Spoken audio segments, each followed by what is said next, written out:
Olá! Nesse vídeo, continuaremos nossa conversa sobre o sistema circulatório.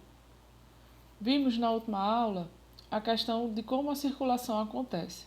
Lembrando que nós temos do lado direito do coração uma bomba responsável por fazer circular o sangue rico em gás carbônico, enquanto no lado esquerdo nós temos uma bomba responsável por fazer circular o sangue rico em oxigênio. Então, de uma forma didática, nós teríamos que o sangue chega ao coração rico em dióxido de carbono através da veia cava superior e da veia cava inferior, até o átrio direito. Quando o átrio direito contrai, o sangue passa através da válvula tricúspide e chega ao ventrículo direito. Quando da contração desse ventrículo, o sangue sairá através do tronco pulmonar, que se bifurca em artérias pulmonares, até a chegada do sangue aos pulmões. O sangue vai chegar até aos alvéolos pulmonares, onde haverá a hematose. Ou seja, a saída de dióxido de carbono do sangue e a entrada de oxigênio. Agora, o sangue oxigenado voltará ao coração através de veias, que são as veias pulmonares esquerdas e veias pulmonares direitas. O sangue que trafega por essas veias chegará até o átrio esquerdo. Quando o átrio esquerdo contrair, o sangue passará através da válvula bicúspide ou mitral e chegará até o ventrículo esquerdo. Quando o ventrículo esquerdo contrair, o sangue, rico em oxigênio contido no mesmo, caminhará pela aorta até o corpo todo.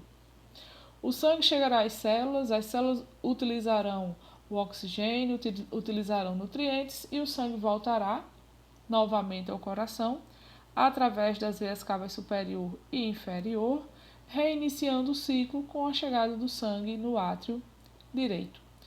Então veja que a circulação, relembrando que a circulação, ela didaticamente é dividida em uma circulação sistêmica e uma circulação pulmonar. Na sistêmica, o sangue sai do coração e caminha até todas as células e retorna ao coração. E na pulmonar, nós teremos o sangue saindo do coração, indo aos pulmões e voltando ao coração novamente. Lembrando, o sangue que circula pela parte direita do coração é o sangue rico em dióxido de carbono ou gás carbônico, e o sangue que circula do lado esquerdo é um sangue rico em oxigênio. E aí a gente vai dizer que o coração ele possui duas bombas. Fisiologicamente, ele possui uma bomba direita e possui uma bomba esquerda. Com relação às válvulas, a gente vai se atentar para a função delas, que seria evitar o refluxo sanguíneo, evitar que o sangue, entre aspas, caminhe para trás, caminhe para as câmeras ou vasos posteriores ao que ele havia caminhado para diante. Então, quando a gente observa essa imagem, nós estamos vendo 4 válvulas. Nós temos 1, 2, 3, 4. Percebam que 2 estão abertas. Essas são as válvulas átrio-ventriculares. São as válvulas que ficam controlando a passagem do sangue dos átrios para os ventrículos, de forma que o sangue só caminhe em um sentido, que seria dos átrios para os ventrículos. Quando os ventrículos contraírem, o sangue vai tender a voltar para os átrios, mas nessa tentativa as válvulas fecham. As válvulas atrioventriculares fecham e o sangue não passa de volta para os átrios. Na verdade, o sangue tem que caminhar para... O sangue que sai dos ventrículos tem que adentrar a artéria aorta e adentrar o tronco pulmonar. Através de válvulas, o sangue vai caminhar para chegar a essas artérias. A válvula na entrada do tronco pulmonar é chamada de válvula pulmonar e a na entrada da artéria aorta de válvula aórtica. No caso dessa imagem, nós temos que as válvulas atrioventriculares, que são a da direita, a tricúspide, e a da esquerda, a bicúspide, estão abertas. indicando que neste momento os átrios estão contraindo enquanto os ventrículos estão relaxados e abertos, recebendo o sangue proveniente dos átrios. Então, devemos lembrar também que o coração trabalha de forma sincronizada. Então, quando os átrios estão contraindo e jogando o sangue para diante, os ventrículos estão relaxados e abertos, recebendo sangue. Por outro lado, quando os ventrículos contraírem e jogarem o sangue para diante, os átrios têm que estar relaxados. Lembrando, quando os ventrículos contraírem, as válvulas atrioventriculares irão fechar para impedir que o sangue volte para os átrios. E no momento que o sangue bate nas válvulas fechadas, isso gera um som que é denominado de bulha cardíaca, a primeira bulha cardíaca. No caso, quando os ventrículos contraírem, as válvulas atrioventriculares vão fechar e as válvulas semilunares, que são a aórtica e a pulmonar, irão abrir e o sangue entrará nessas artérias. Quando os ventrículos relaxarem, o sangue vai tender a voltar para o interior deles. No entanto, para que isso não aconteça, as válvulas aórtica e pulmonar fecharão, impedindo o refluxo, mas quando o sangue bate em contato com a parede dessas válvulas, gera um segundo som que seria a segunda bulha cardíaca. As bulhas são o que popularmente nós chamamos de batimentos cardíacos ou as batidas do coração. Então, nós temos aqui uma ideia aproximadamente do posicionamento das válvulas e o local de ausculta das mesmas. Então, válvula pulmonar, válvula aórtica, tricúspide e bicúspide. Então, as válvulas cardíacas, em suma ou em um aspecto geral, possuem a função de impedir que o sangue volte, caminhe para trás, ou seja, impedir que aconteça o refluxo. Entretanto, se as válvulas apresentarem defeitos, o sangue pode sim retornar ou caminhar para trás, e aí a gente passa a ter uma situação de insuficiência valvular, e nós temos também na ausculta cardíaca, nós conseguimos escutar um som que é denominado de sopro. Para controlar o funcionamento do batimento cardíaco, nós temos um sistema próprio de controle a partir de fibras musculares cardíacas que se especializaram em conduzir impulsos elétricos. Essas fibras e seu conjunto é denominado de sistema de Purkinje. Os componentes desse sistema estão aqui mostrados em vermelho, onde nós podemos ver uma região que é denominada de nódo sinoatrial. Nós temos fibras que partem desse nódo em direção ao segundo nódo ou nódulo, que é chamado de átrio ventricular. Essas fibras de conexão entre o nódo sinoatrial e o nódo atrioventricular são chamadas de vias internodais. E o que a gente vai observar é que o nódo sinoatrial ele é o responsável por iniciar o que se chama de impulso cardíaco, que na verdade é um potencial de ação ou o início da condução de eletricidade.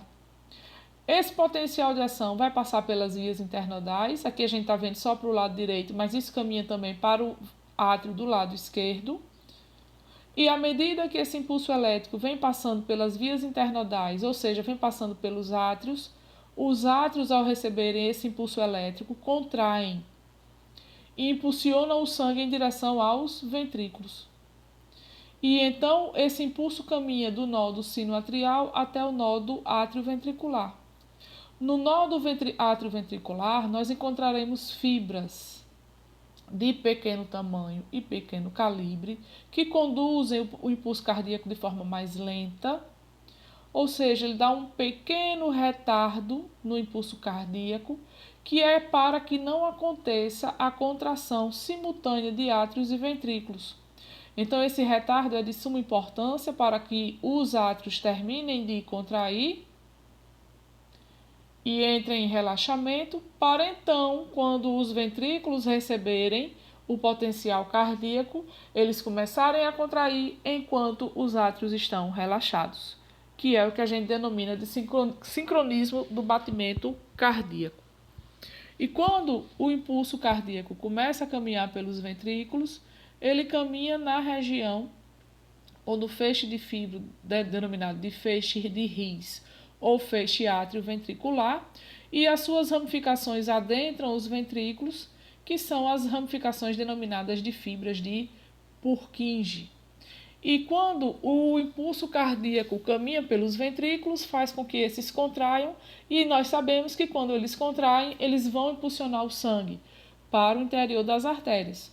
No caso do ventrículo direito, para o interior do tronco pulmonar, e no caso do ventrículo esquerdo, para o interior da artéria aorta.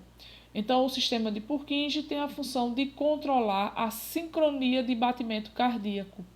Ou seja, enquanto os átrios estão realizando as suas contrações e impulsionando o sangue para diante, os ventrículos não podem contrair ao mesmo tempo. Pelo contrário, eles precisam ficar relaxados e abertos para receber o sangue proveniente dos átrios e das suas aurículas.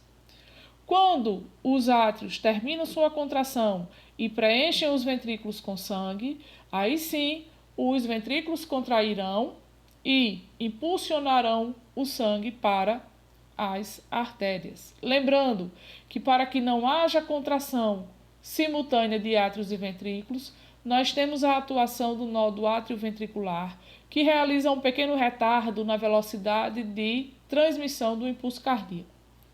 Caso aconteça contração simultânea das quatro câmaras cardíacas, entraremos no estado de fibrilação, que impede o fluxo sanguíneo e, se não controlado, se não debelado, causa óbito. Estamos vendo a imagem da parte externa do coração, onde nós conseguimos visualizar a base mais larga e superior, e posicionada na linha média e no mediastino, e nós temos o ápice ou porção inferior. Essa porção do coração já é voltada para o lado esquerdo, fazendo com que o pulmão esquerdo tenha um volume menor. E observamos então a presença dos vasos da base, os vasos que saem da região da base do coração. Nós temos a veia cava superior, a artéria aorta e tronco pulmonar. Visualizamos as veias pulmonares. Na superfície do coração conseguimos ver as aurículas, a aurícula direita, a aurícula esquerda, as artérias coronárias em vermelho e as veias cardíacas em azul. Número 5, nós temos a veia cava inferior. Temos aqui uma imagem mostrando realçada a artéria aorta na sua porção inicial, que é denominada de artéria aorta ascendente. Em seguida começamos a ver o arco da artéria aorta. Mas o essencial dessa imagem é que nós consigamos perceber que as artérias coronárias, que são aquelas que irrigam o miocárdio, lembrando que o miocárdio é uma das camadas ou uma das paredes do coração. No caso, seria a parede intermediária e a parede mais importante, porque é justamente essa parede que realiza, quando da sua contração, realiza o bombeamento de sangue.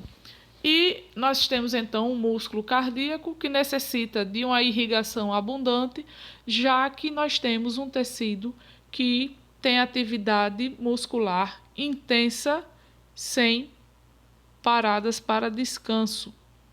Então, nós temos uma irrigação específica de sangue rico em oxigênio que é dada pelas artérias coronárias.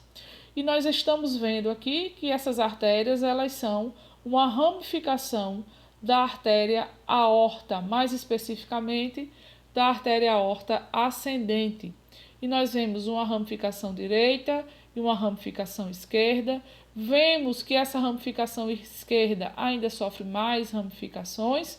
Lembrando que à medida que as artérias vão ramificando, elas vão também diminuindo de tamanho e a gente passa a ter artérias de grande calibre de médio calibre, de pequeno calibre, até que a gente chegue nas arteríolas e essas arteríolas confluam para a formação dos capilares, que é onde a gente sabe que vão acontecer as trocas gasosas com as células. Então, as artérias coronárias são de suma importância porque são elas que irrigam o miocárdio, ou seja, o músculo cardíaco. E quando se fala em infarto do miocárdio, o que acontece é a obstrução dessas artérias. E quando essa obstrução se dá no início da artéria, piores são as consequências. Porque se essa artéria fica obstruída logo no seu início, todo o tecido do miocárdio que dependia dela não receberá oxigênio nem nutrientes e esse tecido tende a sofrer processo de morte celular, a sofrer um processo de necrose. Para desobstruir essas artérias existem vários procedimentos, como os procedimentos de angioplastia, cateterismo e o mais extremo que seriam as pontes de safena, quando se faz a remoção de porções da veia safena que fica nos membros inferiores e se utiliza esses vasos, essas veias para fazer pontes de conexão para fazer o fluxo sanguíneo voltar a acontecer na região onde o sangue não circulava mais. Então, as artérias coronárias são de extrema importância devido ao tecido nobre que elas vão irrigar, que é o miocárdio. Vemos uma visão posterior do coração, onde nós temos a presença das veias pulmonares, mas temos também a presença de veias cardíacas, uma região onde as veias cardíacas são bem dilatadas, que é denominada de seio coronário. Conseguimos ver as artérias coronárias posteriores, direita e esquerda, e suas várias ramificações, assim como nós conseguimos também ver as veias cardíacas e suas ramificações. Mais uma vez, nós conseguimos visualizar a veia cava superior e a veia cava inferior, as veias pulmonares, artérias pulmonares e a artéria aorta, o seio coronário, artérias coronárias e veias cardíacas de um lado e de outro. Novamente, duas visões do coração, uma visão anterior e uma visão posterior. Na visão anterior, nós vemos as artérias coronárias e as veias cardíacas, aurícula direita, aurícula esquerda, veia cava superior, artéria aorta, o tronco pulmonar que se bifurca em artérias pulmonares e vemos ainda, de um lado e de outro, as veias pulmonares. Na visão posterior, nós temos a artéria aorta, veia cava superior, veia cava inferior, as artérias pulmonares, que são derivadas do tronco pulmonar, e inferiormente as veias pulmonares, o seio coronário, as veias cardíacas e as artérias coronárias posteriores. Nessa imagem de uma foto do coração, a gente consegue perceber a presença das artérias coronárias, direita, esquerda, ramificações, aurícula direita, aurícula esquerda, veia cava superior, artéria aorta, tronco pulmonar. Em uma vista posterior, nós temos a visão da artéria aorta, das veias pulmonares e suas aberturas, que aqui estão preenchidas possivelmente com algodão, a abertura da veia cava inferior, temos uma deposição acentuada de tecido adiposo, cobrindo o seio coronário e praticamente a gente visualiza algumas artérias coronárias. Na vista anterior, nós conseguimos ver a aurícula direita, depósitos de tecido adiposo, veia cava superior, artéria aorta, tronco pulmonar, veias pulmonares, aurícula esquerda. Aqui a gente visualiza artérias coronárias e vamos exercitar o nosso aprendizado. Então, uma questão de um concurso para auxiliar de necrópsia do estado do Rio de Janeiro. E aí nós temos um esquema do coração, com suas 4 câmaras, átrios e ventrículos, e alguns vasos aqui posicionados. E se diz, sobre o esquema abaixo, que representa um coração humano, é correto afirmar que o sangue que sai do ventrículo esquerdo é enviado aos pulmões. Já está errado, porque o sangue que sai do ventrículo esquerdo sai pela artéria aorta e vai para o corpo todo e não para os pulmões, até porque o sangue que circula do lado esquerdo já está rico em oxigênio, não precisa ir para os pulmões. B. O sangue que circula nas veias pulmonares e na aorta é rico em oxigênio. Então, isso está correto, porque essas imagens que a gente está vendo aqui, né, simulando as veias pulmonares, representam, sim, um tipo de vaso que transporta sangue rico em oxigênio. Lembrem que dos pulmões para o átrio esquerdo, a condução do sangue é dada pelas veias pulmonares. Na artéria aorta também o sangue é rico em oxigênio, então até agora nós temos letra B como a letra certa. Na letra C nós temos a artéria pulmonar. Traz sangue oxigenado dos pulmões para o coração? Não, ela leva sangue cheio de gás carbônico, então a questão está errada. D. O sangue que circula no lado direito do coração é rico em oxigênio? Não, é rico em gás carbônico. Letra E. O átrio esquerdo se comunica com o ventrículo esquerdo por um orifício. Esse orifício seria quem? O ósteo, átrio ventricular esquerdo. Até aí tudo ok.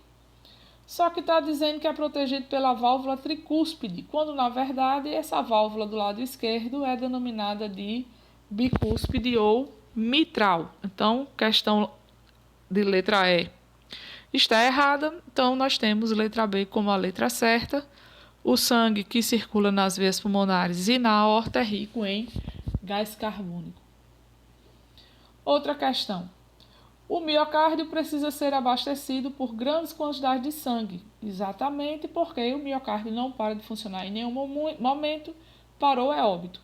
Então, nós temos um músculo com alta demanda de oxigênio e alta demanda de nutrientes. Continuando. O miocárdio precisa ser abastecido por grandes quantidades de sangue rico em gás oxigênio e em nutrientes. Caso contrário, o coração pode parar de funcionar. A irrigação do miocárdio se dá através das artérias coronárias, que estão aqui na letra C.